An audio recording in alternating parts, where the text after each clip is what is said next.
আরে রাসূলুল্লাহ জামানার মধ্যে রাসূলের বন্ধুর চাইতে রাসূলের মহব্বতকারী ব্যক্তির চাইতে রাসূলের শত্রুর সংখ্যা ছিল বেশি।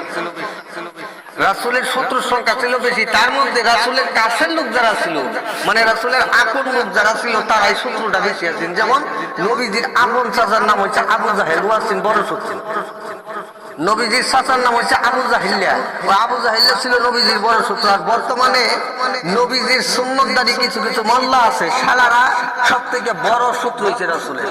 রাসূলের পক্ষে যারা কথা কয় তারা ওই ভণ্ড মাজার পূজারী, আর যেদিন নবীজির বিরুদ্ধে কথা কয় ওডি হচ্ছে আসল আলে, ওডি হচ্ছে শায়েখ, ওডি হচ্ছে ওই ধর্ম ব্যবসায়ী, পেট পূজারী, তারপরে আপনার কোরআন বেচ্ছা মাগি চালা, ওই সমস্ত ব্যক্তির হয়েছে ইসলামের স্কলার। আর যারা আপনার রাসূলের পক্ষে নিয়ে কথা বলে তারা হয়েছে বন্ধ।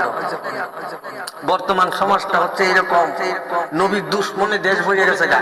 এটা সবই নামে মুসলমান, আসলে কাফের। এদের চাইতে হিন্দু বৌদ্ধ খ্রিস্টান অনেক ভালো।